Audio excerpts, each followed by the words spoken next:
Cops, what's the most sounding excuse you got that actually turned out to be true? Stopped a guy on a suspended registration and he started getting upset, but not at me. I ask him why he's so upset. He says it's the wife's car. She stopped making payments and it got suspended. On top of that, he was angry because he was on the way to the new GFs and she was probably gonna dump him if he no-showed her. I issued him a criminal ticket, thinking he was gonna back off and leave the story.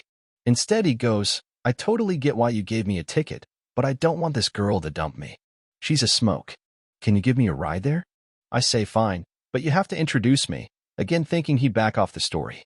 He says okay, deal, and away we go. We're sitting outside and this girl refuses to come out, so he puts me on the phone. I tell her that it's either she comes out and says hi or I bring him to jail. Out she comes. 11 out of 10. Dude hit the jackpot. He also pleaded guilty to the ticket. I never told him to do that, but I got a kick out of it. I like to think it was him giving me a wave back. Story 2. I'm running booking one night. Guy gets brought in for possessing a truly stupendous amount of drugs.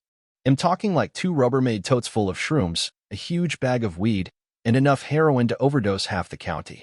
Well, says he, I'm a DEA informant, and they told me to make the drop so they could be there and raid the crap out of everybody and let me go for helping. Right. Face left, please. Guy's like, I'm telling you, dude, they're gonna be super pissed that you country retards F up the or bust. Whatever, get in the holding cell and shut up. About 3 hours later, 3 guys show up, DEA agents. They're super pissed that our deputies F up the or bust. I go back to the holding cell to let the guy out, and he's just like, they're super pissed, huh? Yeah, told you so. Story 3. Had a domestic in progress I responded to during Christmas Day, and the excuse for them fighting was, we're not mad at each other. We're just upset because we wanted to surprise the kids for Christmas. We got some deer, dressed them up. Now they're destroying our house. Turns out there was literally 3 fully grown white-tailed deer in the house, somehow dressed with full bell harnesses like Santa's reindeer. I had to call the game wardens down, who were then able to help me remove the deer from the property without injury to us or them. How they managed to get the deer and dress them up is still a mystery to this day. Story 4. Was doing a tour as an MP, not my normal job, but whole other story, and we got called on a domestic. At the house, there is this huge corn-fed guy about 6 feet 4 inches and 275, and a petite Asian girl about 4 inch 10 and 95 soaking wet. The whole house was in disarray, and the call had come because of yelling heard by the neighbors. She was crying and talking in an Asian language that none of us understood, and kept gesturing toward her huge husband. He wasn't talking. We wrap him up, take him to the station, and are trying to interview him, but he's not saying much. We intend to charge him with domestic assault. We notice somewhere along the way that he has horrible welts all along the backs of his hands and along his forearms. It took a lot of prying, but we finally got out of him that his wife would beat him with wire coat hangers when she was mad, and apparently that was pretty often. He was too embarrassed to admit to anybody. We finally got it straightened out, turned her over to the local police, and barred her from base. Hopefully the guy got the help he needed. Story 5. Former park ranger. First week in the job, we pull up and see a couple of kids smoking in their car with the windows down. The city has an ordinance against smoking on park property, but it is too petty to give them a ticket. We approach the car and they are visibly nervous. My FDO looks through the windows and sees a couple of beer cans in the car. Bingo. We get them out and start running their info. They are all underage but old enough to smoke cigarettes. My FDO asks them where the beer came from. The driver says he recycles. FDO laughs and begins to search the car. I'm finishing up running their info, and these guys are being really respectful.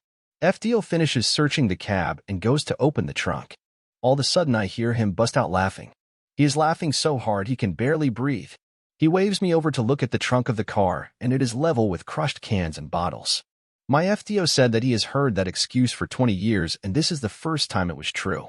He walked up, uncuffed the driver, and let him go. Edit. There were a lot of interesting chew. Story 6. Popped a college kid for shitty driving and pulled 100 grams of weed off of him. Also, a 1-pound glass pipe shaped like a huge nail. No biggie. Also find weed under the other college kids in the car. Driver falls on the sword and tells me all of it is his and lets his friends walk free. I like this kid. However, during the search we find packaged addies in the cellophane of a cigarette pack with the top melted closed. God damn, it intensifies. Ask kid if he's dealing addies at school. Tell him I'm aware of the prescription pill epidemic. He says no and spins a huge yarn about how he only carries a few on him because he's had his orange pill bottle stolen so many times. Kid seems like a pretty good dude. I decided to take the X-Files approach. Supervisor tells me pursue charges for dealing. Blah, blah, blah. I tell the kid he has one chance to prove he's telling the truth. Shows me the broken glass under his driver's seat from a vehicle burglary. Gotta do better. I follow behind him back to his dorm. He lets me in and shows me the busted footlocker he kept them in under his bed. Dunno. Kinda weak. Supervisor's telling me to hurry and then drop the axe. Tell him to do better. He calls one of the soccer team assistants up, and we meet him in the locker room. Shows me the little wooden locker which has a broken lock. Hey. Assistant coach tells me they have replaced the lock on his cabinet 3 times. Campus security has numerous reports of medicine theft from this kid. Nice. I call supervisor up and tell him I have no grounds to pursue delivery charges. Poor bastard just kept getting his Adderalls jacked, and being the big dumb meatball he was, he started packaging them like that. I end up talking to his best friend breaking up a house party a couple months later. Friend tells me kid is a stand-up guy who only uses weed due to extreme anxiety, totally believable from my interaction with him, and has never sold anything in his life. Friend thanked me and told me his buddy spoke well of me. Friend also tells me he had to drive his buddy to the hospital a few hours after I left from a panic attack due to the whole incident. I felt bad for the kid. So now, whenever I see him smoking up in his car in the mall parking lot, I just wave. Story 7. One night I'm out working, and as I go down the street, fairly nice middle-class area surrounded by some high-crime neighborhoods, around midnight I see a dude on a bike, no lights on, pulling a lawnmower behind him on a rope. I immediately flip a 180 and light him up. Recognize the guy as a local homeless dude with some prior burglary/theft arrests. I walk up and just open with, "Dude, come on." Guy holds his hands out and swears he didn't steal the lawnmower. Claims someone just gave it to him. I ask who, and he doesn't know a name. So I demand he tell me where to find said lawnmower owner. The directions he gave were literally, go that way a bit, then right at a stop sign, and take one of those side streets that way. It's about halfway down a street, at a house that has a pickup and a car in the driveway. By this point backup had arrived, so I leave him in the presence of backup and drive off in search of his mythical donor of lawn equipment. I made a decent guess as to the first turn, then flipped a mental coin as to which of the next 3 side streets he would have gone down. I pick the second of the 3 streets and start down it. Every other house has a truck and car combo. There must have been a dozen houses that matched the description. Halfway down, I see an average-looking house and go, I'll try this one. After all, it's midnight and this is a wild goose chase. Go up, ring the doorbell. Middle-aged dude comes to the door. Hello, sir. Have you been giving away lawnmowers to random sketchy homeless guys at midnight today? Yes. As a matter of fact, he had. Homeowner goes on to complain to me that his wife was upset as his continual inability to get the mower running and had ordered him with some severity to remove the mower from the house or face the consequences. He pushed it to the curb right as homeless guy rode by, and the latter had asked and received his permission to take it. I drove back in shock and amazement, apologized to homeless guy, and sent him on his way. A few months later, we ran into each other at a nearby gas station, and he told me it turned out just to need a new spark plug, and that he had gotten it running again, before going on to sell it for $150 to someone. For years after, whenever I would run into him, he would always make sure to remind me of the money he made from selling that stolen lawnmower. Story 8. Not a cop, but I did get stopped by one for eating a taco. I worked at a community college in LA that had a high school right next to it. Well, there was a lot of drugs sold through the fence at the high school, so there was always a cops driving up and down the street between the schools. Couldn't get a parking pass since I just worked at the school, so I always parked on that street. Hit up Taco Bell for lunch and was sitting in my car eating my double-decker tacos when a cop drove past. Next thing I know, he's flipping a U-turn and heading right for me.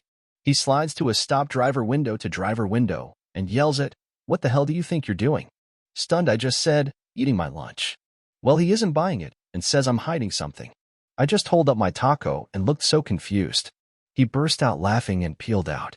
Saw him a few times after that, and he always waved and had the biggest grin on his face. Story 9. I was driving with my fiancée, and we went through a roadblock where they checked registration and shit, and we get to the cops and they ask for our registration. I'm sitting in the passenger seat, so I open up the glove box and right there is a clear, unmarked baggie filled to the brim with catnip. I completely forgot it was there and just froze. Wide-eyed, I turned to look at the cop shining his light through my open window, and he's frozen too, just staring at the baggie with this look on his face like, really? I just started immediately professing, OMG, I swear to God this is catnip. You can take it and smell it or test it or whatever, like I swear. And at this point it's just so ridiculous that I start cracking up, and the cop takes it and reasonably deduces I'm telling the truth.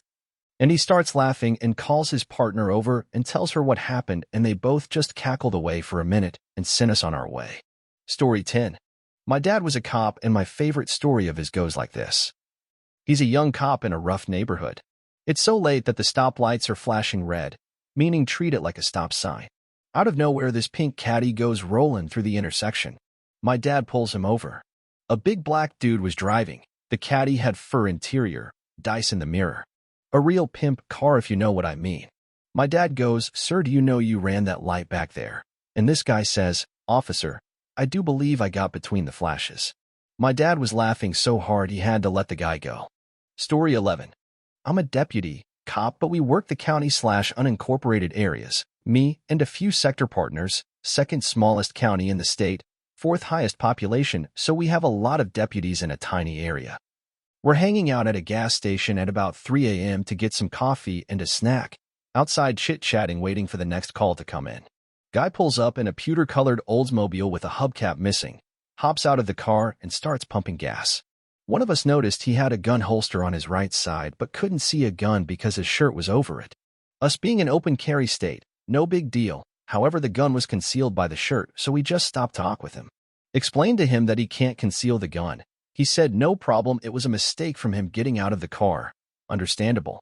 Other partner looks in the passenger side of the car, and there's a fist-sized saran wrap bag of white powder with multiple $20 bills underneath it sitting on the passenger seat right in plain view. Now to us, a gun, large-size bag of white powder, good bit of money underneath, appears to be drug-related. Start asking the guy like, yo, what is this crap, and why is it just on your seat? He says, oh, it's powdered wall plaster. I just got it from my grandma. It's 3 a.m. at a gas station. I mean, come on. We're cops, so by all means we aren't the smartest people on the planet. But we ain't stupid. Or so we thought. Turns out the dude is 100% telling the truth. Gun was legal and legally obtained. His only history we could dig up was speeding tickets and a simple affray charge from years ago. Grandma gave him the plaster so he could fix a hole in his wall, and he didn't have cash to buy it himself, so she spotted him some moolah. Needless to say, he's got a funny story to tell, and I guess now I do too.